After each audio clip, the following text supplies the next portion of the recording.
여러분, 오늘도 함께 나누실 말씀의 제목 함께 읽고 말씀 시작해 볼까 합니다. 우리 같이 한번 읽겠습니다. 시작. 이것이 무엇이냐. 여러분, 우리가 처음 보는 물건을 보면 우리가 신기하잖아요. 이게 뭐지? 이런 표현이죠. 그죠? 이게 도대체 뭐지? 이거 도대체 어떤 데 쓰는 거야? 뭐 하는 거야? 이런 표현이죠. 그게 오늘 말씀의 제목입니다. 전라도 사투리로 하면 멋이다냐 뭐 이렇게 할 수 있겠고요. 저쪽 경상도 분들은 이기 먹고 이렇게 할 수 있겠고요. 뭐 여러 가지 사투리들이 있겠지만 공통점은 뭐냐면 처음 보는 물건을 보거나 이렇게 정말 내가 기대했던 이상의 것을 보면 야, 신기하다. 이게 도대체 뭐냐? 이런 감탄사가 오늘 말씀의 제목이라고 할 수 있겠습니다. 여러분, 예전에 우리 이런 전화기 쓰셨었죠?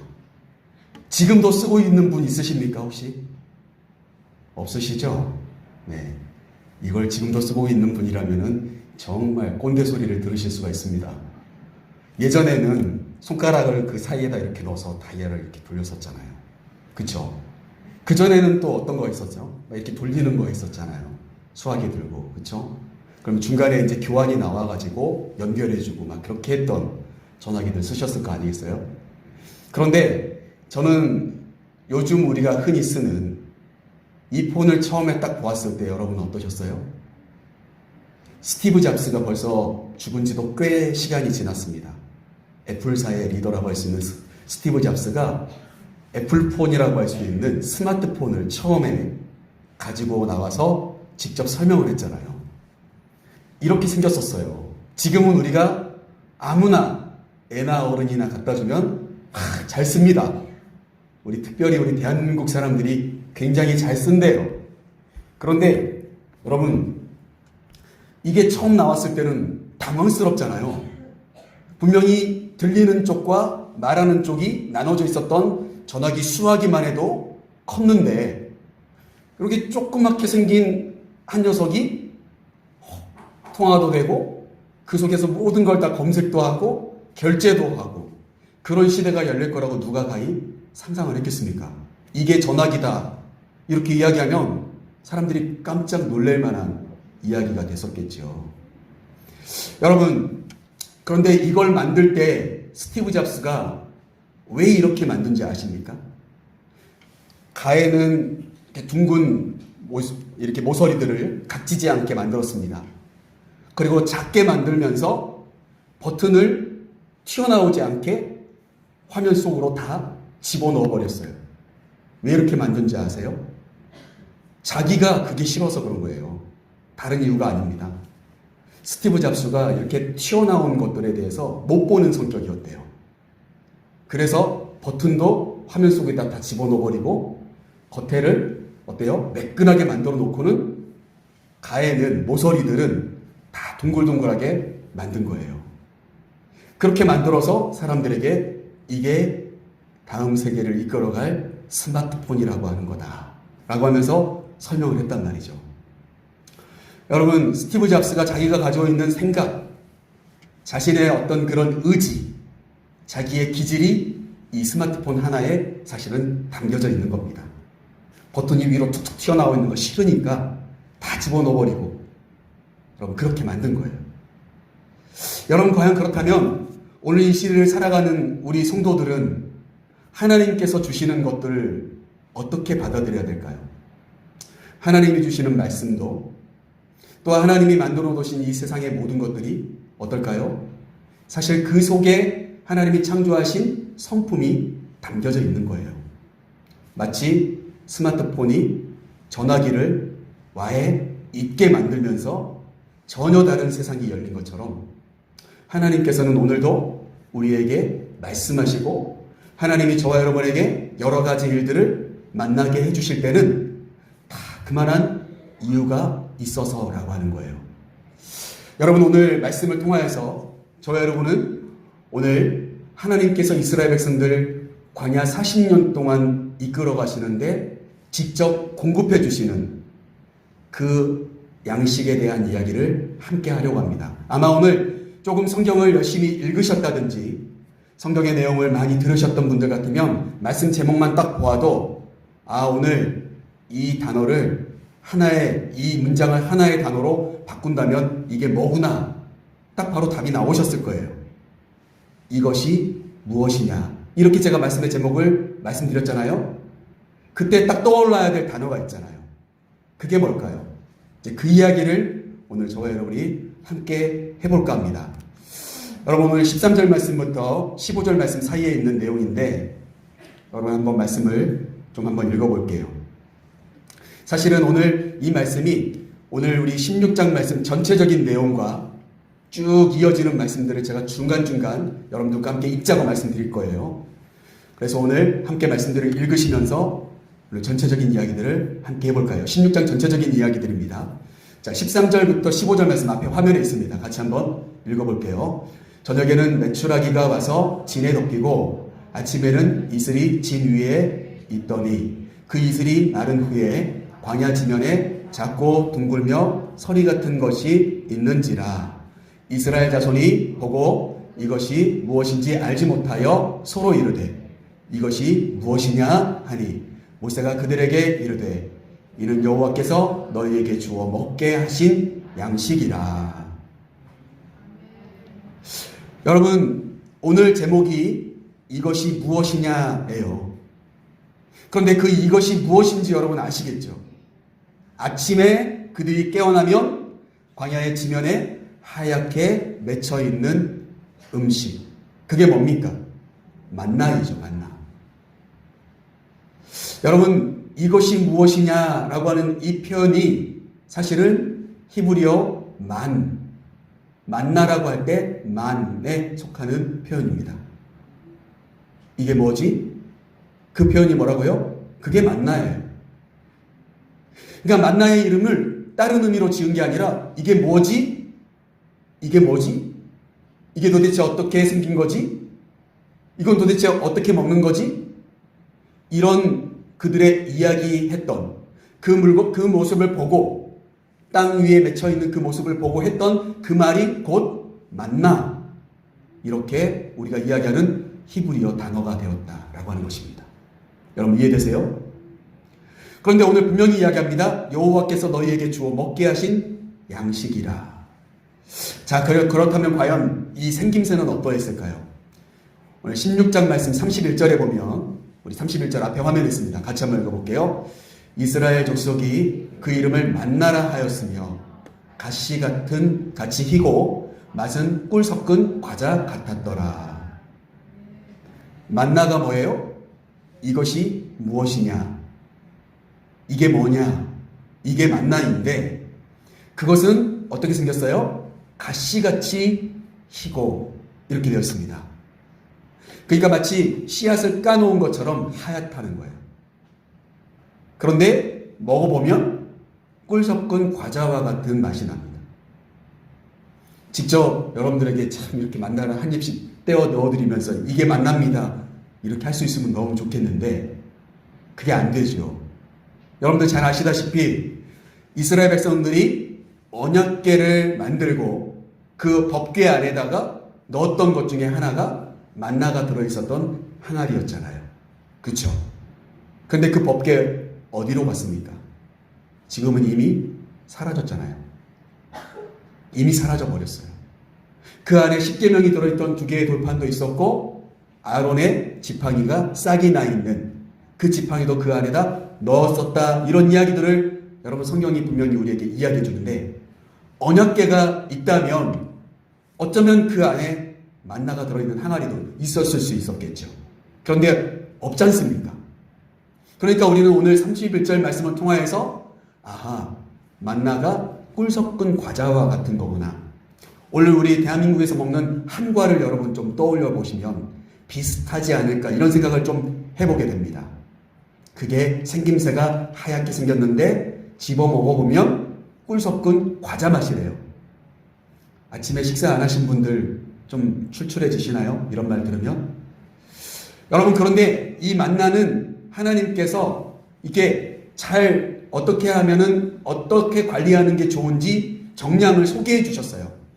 오늘 본 말씀은 아닙니다만 16절 말씀에 보면 이렇게 나옵니다. 한 사람의 한 오멜씩 거두어라. 이렇게 말씀하세요. 한 사람이 한 오멜씩 거두면 그 한 오멜이 1인 1하루 먹을 수 있는 양이에요. 하루 먹을 수 있는 양. 그런데 한 오멜이라고 하는 것은 이런 하나의 단위인데 오늘날로 단위로 바꿔보면 2리터 정도 됩니다. 2리터. 그러니까 여러분 페트병 있죠? 2리터짜리 물병. 여러분 그걸 생각하시면 돼요. 하루 한 사람이 2리터 정도의 이 만나를 거두어서 하루 동안 양식으로 먹는 겁니다. 그리고 저녁이 되면 하나님이 메추라기 새 떼를 그 짐 가운데 떨어지게 하셔서 새 고기를 먹게 되는 거죠. 그러니까 하루에 먹을 수 있는 정량이 2리터 정도 되는 마치 하얗게 생긴 모습으로 되어 있는데 먹으면 꿀 섞은 과자의 맛이 나는 그 만나가 이스라엘의 짐 가운데 내리게 되었다라고 하는 것을 우리가 확인해 볼 수가 있습니다. 여러분 이 만나는 유통기한이 있어요. 여러분들 잘 아시죠? 22절 말씀 한번 같이 한번 읽어보겠습니다. 엿새째 날에는 각 사람이 각절의 식물 곧 하나에 2오멜씩 거둘지라 이렇게 되어 있습니다. 이게 여섯째 날에는 2배를 거두는데 평소에는 어떻게 하죠? 한 오멜씩만 거둬야 돼요. 이따가도 또 말씀을 드리겠습니다만 우리가 19절 말씀, 20절 말씀 보시면 어떻게 이야기합니까? 오늘 19절, 20절 말씀도 같이 한번 읽어볼게요. 같이 읽겠습니다. 모세가 그들에게 이르기를 아무든지 아침까지 그것을 두지 말라 하였으나 그들이 모세에게 순종하지 아니하고 더러는 아침까지 두었더니 벌레가 생기고 냄새가 난지라 모세가 그들에게 노하니라. 19절, 20절 말씀을 통해서 볼 때도 어떻습니까? 만나는 하루에 딱 2리터만 거두어서 먹고 아침까지 남겨두면 안 돼요. 남으면 다 어떻게 해야 되죠? 내다 버리라는 겁니다. 버려라. 그러니까 유통기한이 며칠이에요? 하루예요, 하루. 6일째 되는 날만 그 다음날 안식일이기 때문에 하나님께서 2배를 거두게 하셨을 뿐 유통기한 자체가 어떻습니까? 하루예요. 그러니까 매일 나가서 수고롭겠지만 매일 만나를 거둬들여서 하루에 먹고 그리고 남으면 버려야 됩니다. 욕심껏 많이 거둔다고 해서 이게 유통기한이 막 길어가지고 일주일씩 넣고 먹을 수 있는 그런 게 아니라는 거예요. 하루가 딱 지나면 20절 말씀에 나와 있는 것처럼 벌레도 생기고 낙지가 납니다. 그러니까 딱 하루밖에 유통기한이 안 됩니다. 굉장히 신선하게 관리해야만 되는 그게 바로 만나였다라고 하는 것을 우리가 알 수가 있습니다. 여러분 그렇다면 오늘 이 만나를 주시는 하나님은 도대체 어떻게 우리를 위해 또 이스라엘 백성들을 위해 하나님이 이 만나를 주시기 시작했을까요? 여러분 사실 오늘 그 이야기를 저와 여러분이 함께 하고 싶은 거예요. 하나님이 이스라엘 백성들을 지켜주시기 위해 생명을 유지하게 하시기 위해서 무려 40년 동안이나 내려주셨던 이 만나를 하나님은 도대체 왜 그들에게 내려주신 걸까? 바로 그것이 오늘 저와 여러분이 함께 나눠야 될 중요한 이야기입니다. 자, 먼저 우리 첫 번째 같이 한번 읽어볼게요. 시작. 원망을 확신과 영광으로 바꾸시는 하나님. 만나는 도대체 이게 뭐지? 라고 생각해서 이름이 이것이 뭐지? 라고 지었던 그 만나는 다른 게 아니라 원망했던 그들의 마음속에 확신과 영광을 주시는 하나님의 모습이었다는 거예요. 오늘 그것을 우리가 말씀을 통하여서 알게 됩니다. 여러분 이스라엘 백성들이 출애굽을 했죠. 불과 얼마 전까지만 해도 애굽에서 살아갔던 종살이 하던 사람들이에요. 그런데 오늘 그들이 어디에 있습니까? 광야에 와 있습니다. 광야에 와 있어요. 그 중간에 어떤 일들이 있었죠? 하나님께서 애굽 땅에 정말 듣도 보지 못했던 10가지 재앙을 내리십니다. 이스라엘 백성들은 그때 하나님을 느껴요. 아, 이런 하나님이시구나. 모세가 우리에게 말하고 있는 그 하나님이 바로 이런 신비한 하나님이시구나. 그래서 어떻습니까? 그 하나님 믿고 의지하여서 출애굽하게 된 겁니다. 그리고 홍해를 건널 때 그들은 어떻게 되죠? 홍해 앞에는 홍해가 놓여 있었고 뒤에는 쫓아오는 애국 군대가 있었어요. 그런데 그들은 어떻게 하죠? 홍해를 육지처럼 가르신 하나님 때문에 그들은 육지를 건넌 거고 뒤에 쫓아왔던 애국 군대는 홍해를 만나서 그만 그곳에서 수장되고 맙니다. 이스라엘 백성들은 어떤 느낌을 받았을까요? 하나님은 모든 것이 가능한 분이구나. 우리 생명을 붙잡아 주시고 우리를 안전하게 약속의 땅까지 인도해 주시겠구나 라고 하는 의지가 되었을 겁니다. 그렇죠? 그렇게 그들은 출애굽을 했던 겁니다. 그런데 얼마 되지 않았어요. 오늘 말씀을 한번 볼까요? 1절 말씀, 우리 같이 읽었던 1절 말씀을 한번 볼게요. 우리 같이 한번 읽어보겠습니다. 이스라엘 자손의 온 회중이 엘림에서 떠나 엘림과 시내산 사이에 있는 신광야에 이르니 애굽에서 나온 후 둘째 달 15일이라.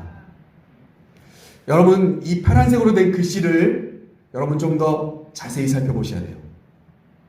지금 이스라엘 백성들이 만나를 만나게 되는, 말 표현이 그렇죠. 만나를 먹기 시작하게 되는 그때가 언제인지를 우리가 봐야 되는데, 그들이 출애굽하고 두 번째 달이니까요.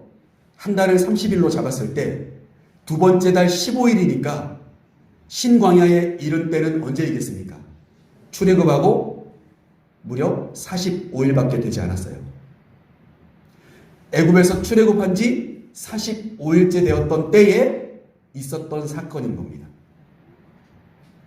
그들이 출애굽하고 45일째 되었던 때에 신광야라고 하는, 소위 말해서 엘림은 어떻습니까? 이런 종려나무가 많이 있는 오아시스였었어요. 그런데 거기에 머무를 수 없잖아요. 가나안 땅을 향해서 가야 되니까. 이동하고 있는 중간에 시내산으로 이동해 가는 그 중간에 있는 광야가 있었는데 그 광야의 이름이 신광야예요.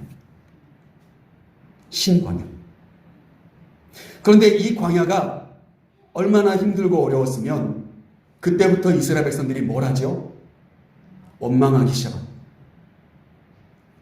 여러분, 하나님께서 주신 이 만나는 그냥 처음부터 주신 것이 아니라 원망하고 불평하던 사람들에게 주신 하나님의 내가 여기 있어. 내가 너의 원망의 소리를 들었어. 라고 하시는 하나님의 살아계심의 표현이에요. 여러분, 그걸 우리가 알 수가 있어요. 우리 3절 말씀 한번 볼게요. 3절 말씀 우리 같이 한번 읽어보겠습니다. 같이 읽겠습니다.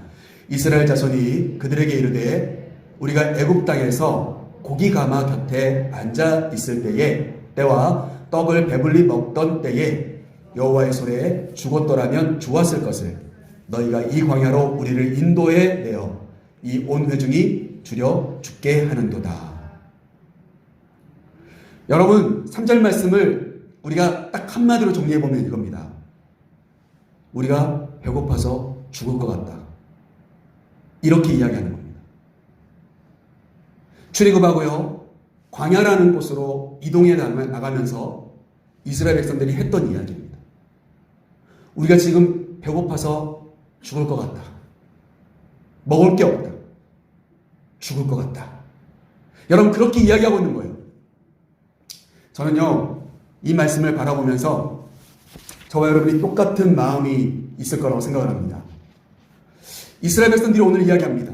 차라리 여기까지 오지 말고 애굽에서 죽었으면 차라리 더 낫지 않았을까? 그 말은 뭐예요? 정말 그때보다 지금이 더 훨씬 죽을 것만 같은 고통이 따라왔다라고 이야기하고 있는 거예요. 너무 힘들다는 이야기죠. 여러분, 아마 이 자리에 계신 우리 성도님들도 똑같습니다. 저와 여러분이 믿음을 가지고 하나님을 믿고 의지하면서 우리의 인생길을 살아가려고 해요. 그런데 어떻습니까? 하나님을 따라가는 길이 쉽습니까? 어렵습니까? 어렵습니다. 어려워요.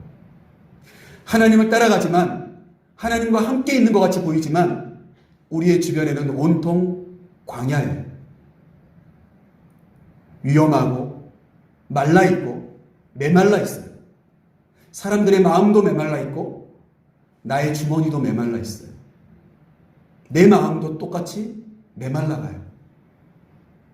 여러분, 마치 광야와 같은 시대를 우리가 살아가고 있어요. 그 누구 한 사람 오아시스처럼 만나면 막 기쁘고 즐겁고 행복한 그런 사람도 별로 없고요. 그리고 그런 사람을 만난들 나에게 큰 도움이 되지 않을 것 같고요. 내 마음도 말라있고 그들도 말라있는 시대를 우리가 살아가요. 광야처럼.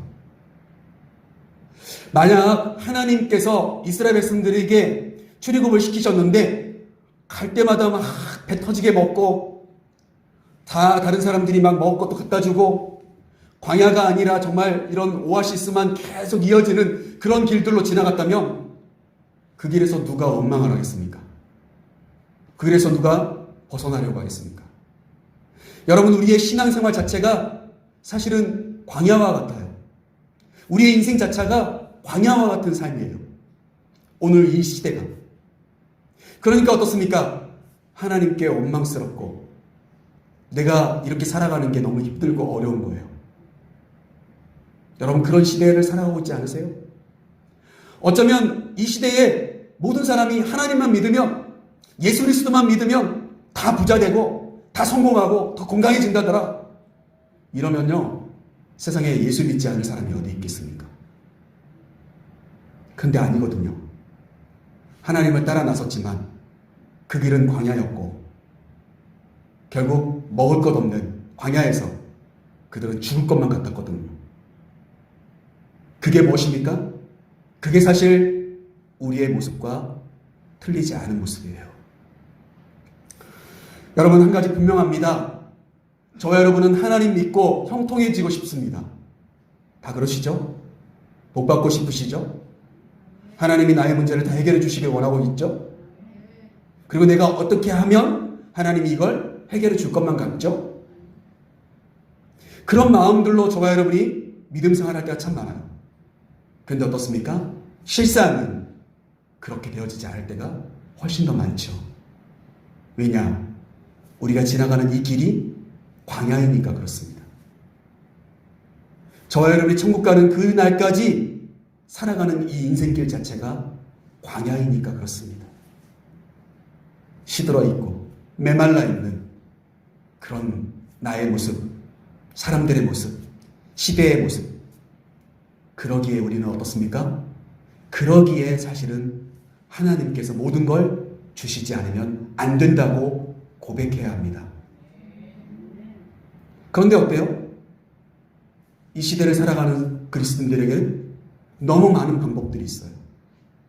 너무 많은 수단들이 있어요. 하나님만 의지하지 않아요.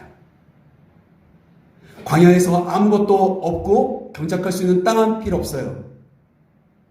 그러면 광야이기 때문에 누가 책임지신다는 거죠? 하나님이 책임지시는 건데 하나님 의지하려 하지 않아요. 그게 우리의 모습이나 이스라엘 백성들이나 다를 바 없는 모습이었다라고 하는 겁니다. 여러분, 그래서 여러분 한번 볼까요?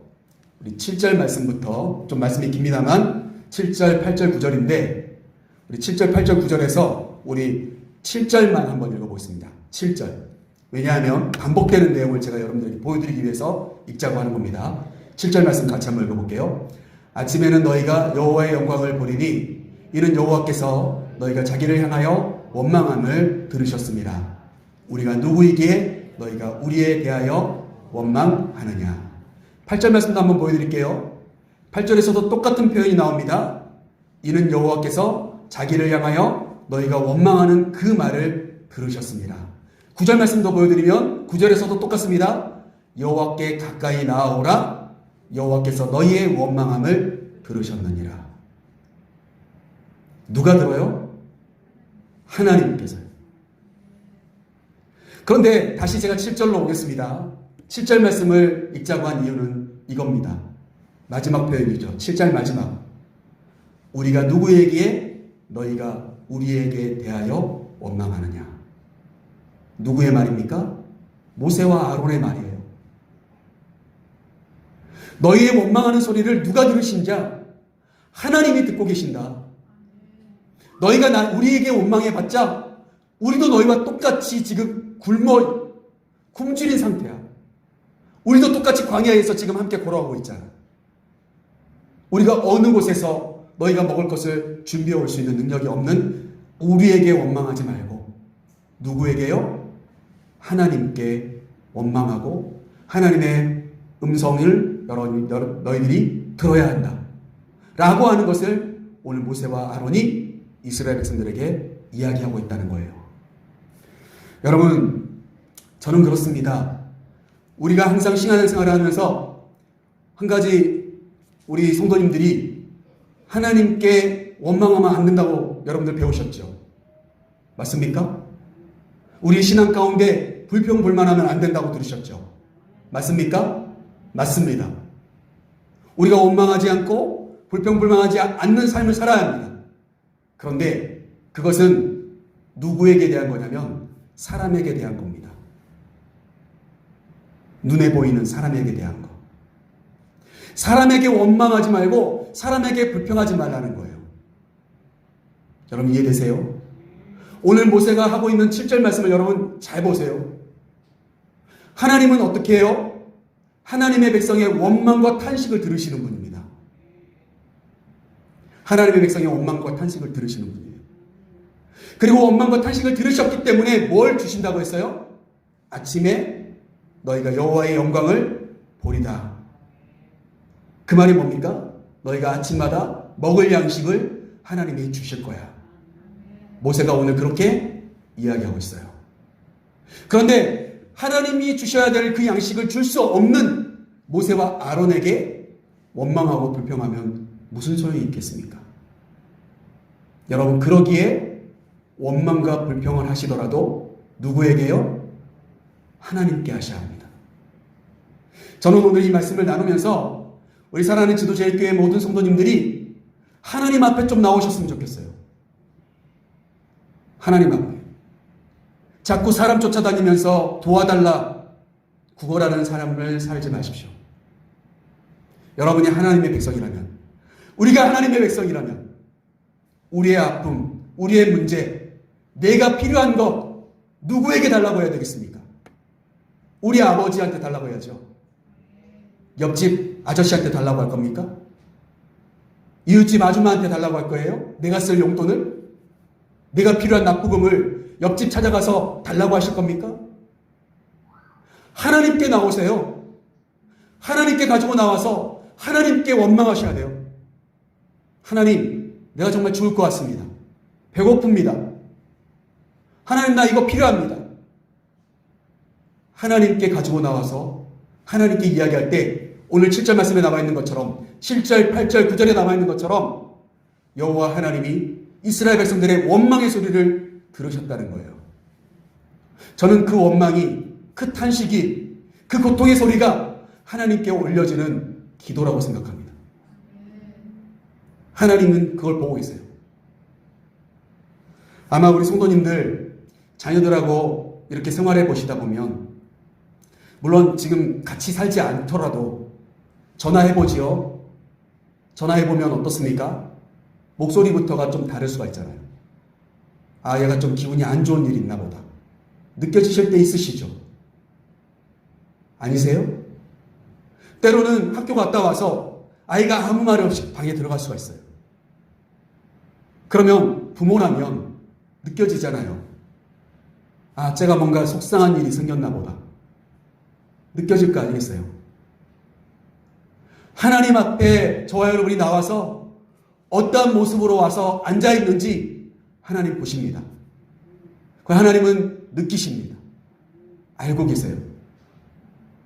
하나님 앞에는 원망하고 떼쓰고 때로는 협박하고 그래도 됩니다. 그런데 누구에게는요? 사람에게는 하지 말라는 거예요. 그 사람이 나의 문제를 해결해 줄 수 없다는 거죠. 여러분, 결국 이 원망의 소리를 들으신 하나님이 이스라엘 백성들에게 내리신 게 뭐예요? 그게 바로 만나입니다. 오늘 한번 보실까요? 우리 6절 말씀, 7절 말씀인데 7절 말씀은 제가 써놓은 데까지만 앞에 화면을 보시면서 우리 같이 한번 읽어볼게요. 6절, 7절입니다. 같이 읽겠습니다. 모세와 아론이 온 이스라엘 자손에게 이르되 저녁이 되면 너희가 여호와께서 너희를 애굽 땅에서 인도하여 내셨음을 알 것이요 아침에는 너희가 여호와의 영광을 보리니. 여러분, 이 말씀을 한번 잘 보세요. 하나님께서 저녁에는 새떼가 와서, 메추라기 새떼가 와서 지면에 떨어지게 하심을 통하여서 하나님께서 너희를 애굽 땅에서 인도해 냈다는 것을 너희가 깨닫게 될 거야. 근데 중요한 것은 7절 말씀의 표현이에요. 뭐라고 이야기합니까? 아침에는 너희가 뭘 봐요? 여호와의 영광을 본대요. 여러분, 여호와의 영광을 봅니까? 아니면 만나를 봅니까? 만나를 보죠. 아침에 눈을 뜨면 우리 인간의 눈에는 뭐가 보여요? 먹을 양식이 보여요. 그러나 어떻습니까? 그것을 오늘 모세는 뭐라고 표현하죠? 그게 여호와의 영광이라고 이야기해요. 아침에 눈을 떴는데 나에게 먹을 것이 주어져 있어요. 써야 될 게 있어요. 사용할 수 있는 것들이 있어요. 그때 여러분 뭐 하십니까? 아침에 눈을 뜨시면 여러분 뭘 하십니까? 여호와 하나님께 영광을 돌리십니까? 여러분, 오늘 말씀을 보면 이스라엘 백성들에게 모세는 뭐라고 이야기합니까? 너희가 만나를 볼 거야. 맛있게 먹어. 이렇게 말하지 않았어요. 여호와의 영광을 보리라. 여호와의 영광을. 그 일용할 양식을 주시는 하나님을 통하여 너희가 하나님께 영광 돌리게 될 거야. 라고 하는 그 말씀이에요. 사랑하는 성도 여러분, 살아있는 것 자체로도 하나님께 얼마든지 감사할 수 있고, 내가 분명히 어제까지는 먹을 게 없어서 내가 차라리 애굽 땅에서 죽었으면 차라리 나았을 텐데 이렇게 원망했었어요. 그런데 어떻습니까? 그 다음날 아침부터 이스라엘 백성들은 하나님께서 주시는 만나를 먹게 되거든요. 그걸 통하여서 뭘 느껴요? 영광 받으실 하나님을 경험하게 되는 것입니다. 여러분, 원망하세요. 그 원망의 기도 하나님께 드리세요. 하나님, 내가 언제까지 이렇게 살아야 되겠습니까? 하나님께 나와서 원망하고 불평하고 기도하세요. 사람 붙잡고 원망하고 불평하니까 싸움이 되고 그리고 다툼이 되어지는 거예요. 문제 해결되지 않습니다. 하나님 앞에 나와서 원망하고 탄식하고 울고 몸부림치는 그런 자들은 그 다음날 아침에 뭘 보아요? 하나님의 영광을 보리라. 오늘 저와 여러분이 하나님께서 주시는 것을 먹고 살고 있습니까? 아니면 여전히 사람들에게 의지하여 내 힘써 살아가고 있으십니까? 이번 달 우리가 함께 나누는 말씀들 전체적인 내용들이 다 치유에 관련된 이야기예요. 쉼에 관련된 이야기예요. 여러분, 여전히 내가 땀 흘리고 수고하여서 먹고 살아가는 것 같이 보여요. 그러니까 하나님께 대한 감사가 없죠. 은혜가 없는 거예요. 그러나 여러분, 하나님께 나와서 기도하세요. 몸부림치세요. 그러면서 하나님께서 나에게 주시는 것을 받아 먹고 사십시오. 그럴 때 진짜 하나님께 영광 돌리는 저와 여러분의 삶이 될 줄로 믿습니다. 자, 마지막 두 번째로 우리 한번 생각해 볼게요. 두 번째 같이 읽어보겠습니다. 시작. 성실하신 하나님의 시험입니다. 뭐가요? 만나가요. 만나는 뭐냐? 성실하신 하나님을 보여주면서 동시에 우리를 향한 하나님의 시험이에요. 그게 바로 만나입니다. 오늘 말씀 한번 볼게요. 4절 말씀 한번 보겠습니다. 여러분, 4절 말씀 우리 같이 한번 읽어보겠습니다. 그때에 여호와께서 모세에게 이르시되 봐라, 내가 너희를 위하여 하늘에서 양식을 비같이 내리리니 백성이 나가서 일용할 것을 날마다 거둘 것이라.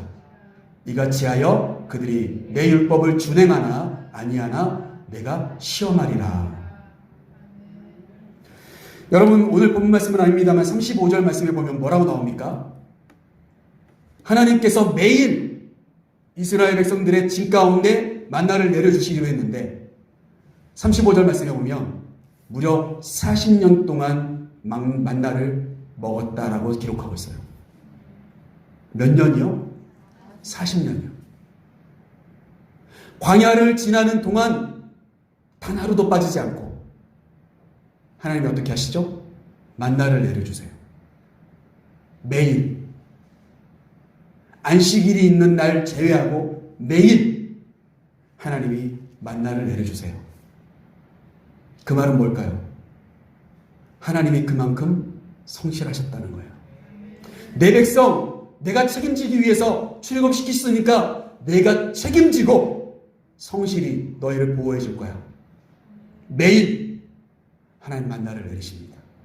하나님 참 귀찮았을 것 같아요. 만약에 제가 하나님이라면 어떻게 했을 것 같냐면 40년치를 그냥 한 목에 딱 주고 알아서 하라고 했을 것 같아요.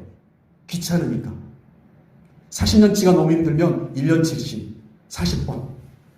그것도 좀 그러면 한 달에 한 번씩만. 한 달치.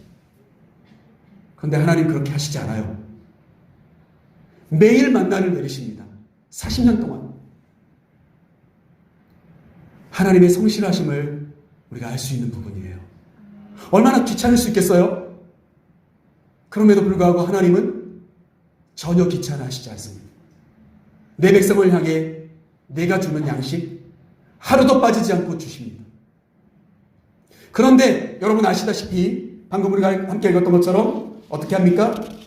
그 양식을 하나님이 아까 주시면서 뭐라고 했죠? 우리가 아까 읽었던 말씀 4절 말씀 끝부분에 보니까 뭐라고 이야기합니까? 그들이 내 율법을 준행하나 아니하나 내가 뭐하리라? 시험하리라. 하나님은 성실하신데 이스라엘 백성들은 그렇지 않더라는 거죠.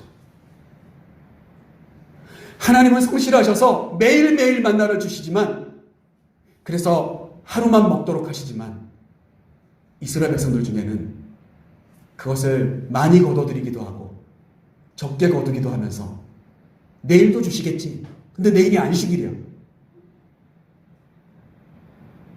그런 백성들이 많았다는 겁니다. 여러분 이 말씀을 통해서 저와 여러분이 느껴야 될 것은 무엇일까요? 저는 이 만나가 굉장히 공평하다고 생각을 해요. 왠지 아십니까? 모세와 아론에겐 만나를 거두지 않아도 배불리 먹을 양식이 있었을까요? 아닙니다. 모세와 아론을 포함한 모든 이스라엘 백성들이 똑같습니다. 하루에 한 오멜씩 거둬야 합니다. 안식일에는 천지를 아무리 뒤져도 만나가 없어요. 맺혀있는 만나가 없어요. 그건 아론과 모세, 아니 그거보다 더 능력이 많은 사람이라 할지라도 똑같아요. 저는 이 만나가 똑같은 공평하신 하나님이라고 생각해요. 성실하신 하나님, 공평하신 하나님. 제가 목사라고 하여서 하루라도 기도를 게을리하고 말씀을 보지 않고 우리 성도님들을 돌아보지 않고 내 삶을 돌아보지 않고 내 영혼을 살피지 않고 살아간다면 목사도 별 수 있겠습니까? 영혼이 무너지고 하나님 떠난 백성이 될 거예요. 여러분은 어떠십니까? 여러분은 장로님이니까, 권사님이니까, 집사님이니까 다른 세상 사람들보다 더 능력자이십니까? 아니죠. 제가 목사이기 때문에 더 능력자입니까? 아니에요. 저나 여러분이나 똑같이 매일매일 하나님이 주시는 양식을 먹고 살아가야 될 사람들이에요. 하나님은 성실하십니다. 그런데 우리는 착각하며 살아갑니다. 나는 돈이 많으니까, 나는 지위가 높으니까, 나는 지식이 출중하니까, 나는 건강하니까, 나는 직책이 높으니까 착각하고 있어요. 매일매일 말씀 보지 않습니다. 매일매일 기도하지 않습니다. 하나님 찾지 않습니다. 심지어는 주일도 안 나옵니다. 예배하지 않습니다. 세상 일로 바쁩니다. 그러면서 내 영의 상태가 하나님께서 주신 양식으로 채워주길 원하세요? 내가 하나님의 백성답게 하나님이 주신 양식 먹고 살아가는 사람입니까? 아니잖아요. 하나님께서 분명히 하루하루 매일매일 주시기로 했어요. 하나님은 변함없으셨어요. 문제는 뭡니까? 우리에게 그게 우리의 삶에, 우리의 영혼에 대한 테스트라는 거예요.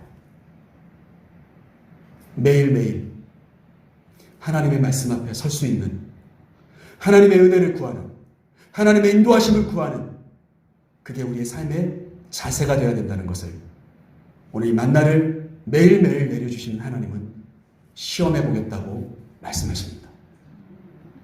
사랑하는 성도 여러분, 저와 여러분은 오늘 어떤 일이 벌어질지 모르는 삶을 살아갑니다. 내일 어떻게 내 인생이 바뀌어 있을지 모르는 삶을 살아가십니다. 여러분 맞으시죠? 저는 그래요. 이 만나의 이름이 참 잘 지어졌다라고 생각을 해요. 매일매일 만나가 내려와요. 그 말은 뭘까요? 매일매일이 새로워야 돼요. 오늘이 새롭고, 내일이 새롭고, 이달이 새로우면 다음 달도 새롭고, 우리는 어떤 일을 당할지 몰라요. 그럼 어떻게 되죠? 내가 이제까지 겪어보지 못한 하루가 시작될 때 우리는 뭐라고 이야기하죠? 신기하네. 아이고, 왜 이런 일이 벌어졌지? 그게 뭐라고요? 그게 만나예요. 이것이 무엇이냐? 이게 뭔 일이 돼? 내가 예상하지 못했던 하루하루가 기다리고 있는데 우리는 매일매일 하나님을 만나려고 하지 않아요. 매일매일 하나님을 기대하며 또 다른 내가 경험해보지 못했던, 내가 가보지 못했던 길을 갈 때 하나님께서 나에게 주신 것을 믿고 그것을 의지하며 살아가는 것이 만나를 거두어서 먹고 사는 하나님의 백성의 삶이에요. 사랑하는 성도 여러분, 말씀을 마칩니다. 저는 이 만나가 하나님의 은혜라고 생각해요. 저 여러분이 정말 하나님의 백성이라면 하나님의 백성답게 매일매일 하나님을 의지하는 삶을 살아야죠. 하나님은 매일매일 저 여러분을 만나기 위해 오십니다. 두드리십니다. 저 여러분의 영혼을 만지시기 위해 다가오십니다. 우리가 거부할 뿐이죠. 그 하나님을 매일매일 찾고 의지하며 살아가는 것이 광야 40년을 살아가는 방법이었어요. 이 시대를 살아가는 저와 여러분의 방법이기도 해요. 매일매일 하나님의 은혜를 구하고 살아가는 저와 여러분의 삶이 될 수 있기를 간절히 소망합니다. 기도하겠습니다.